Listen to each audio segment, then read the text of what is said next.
Greetings, fellow thrill seekers, and welcome back to the channel. Tonight we delve into the forgotten corners of our homes, the unseen, the unexplored, the basements.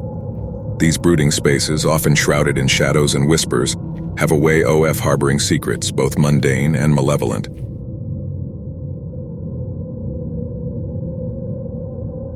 I was home alone for the week, as my family had gone on vacation while I had to stay and work.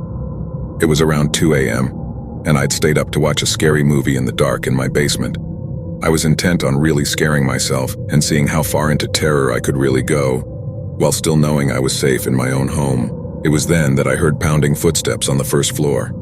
This was a common annoying occurrence when my family was home. Every time they passed through the front hallway, past the basement door, I heard their footsteps. This time, fear immediately shot through me at the sound. My reflex was to turn the television off immediately. The basement door was up a flight of steps and around a corner, so whoever it was would not have seen any light. I heard the basement door handle click and turn as I sat in absolute darkness. I moved slowly so as to be absolutely silent and crawled behind our large television. As I passed it inch by inch, I noted with panic that its black screen still dimly glowed. I heard footsteps coming down the carpeted but creaky stairs. I froze in my hiding place, listening. For many long minutes, I heard nothing.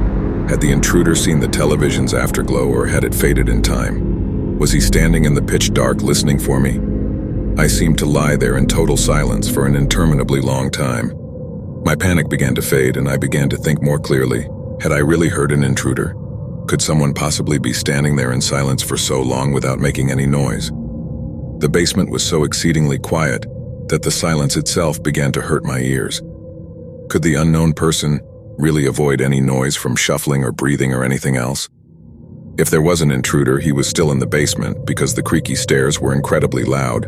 The door handle clicked, and he wouldn't know to mask his footsteps on the first floor so that they couldn't be heard down here.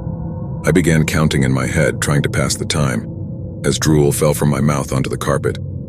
I didn't dare risk the sound of swallowing. I reached 60 seconds once, twice, 30 times, 60 times. By now my fear had faded, and I was more confused than anything. I estimated I'd been crouched in the absolute black for almost 2 hours and had still heard nothing. If there was an intruder, none of this made sense. Finally, I decided I'd have to make a move. If I did nothing, eventually the sun would come up and shine in through the small basement windows. And worse, I began to smell something horrible and cloying. Slowly, ever so slowly, I began inching my way towards the stairs by way of the walls. If someone was standing there in the dark, I should be able to go around them and then make a break up the stairs. Meanwhile, the horrible odor grew stronger. Had something died down here in the night? No living person would smell like that. Terrible images of some sort of corpse monster listening for me in the dark erupted in my thoughts, and I moved as fast as I could without making a sound. Just as I finally approached the stairs, there was an enormous clatter, as of something falling or collapsing on the floor. It was at that moment I leapt forward and crashed up the stairs, running out through the open basement door and my wide-open front door. Now certain that someone was in the house, I called the police from my cell phone and watched my house from afar. The police came, checked inside the house, and then grimly came back out to question me. They'd found a body in the house, my elderly neighbor, who seemed to have died of a heart attack. Their belief was that I must have left the front door unlocked, and he must have wandered in my house while dying, looking for help. At first I felt horrible, thinking that I had sat there in the dark while the old man literally died a few feet away.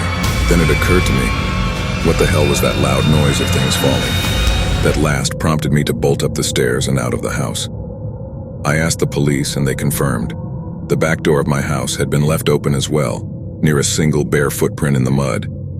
Somehow, for some reason I'll never know, there was someone else in that basement with us.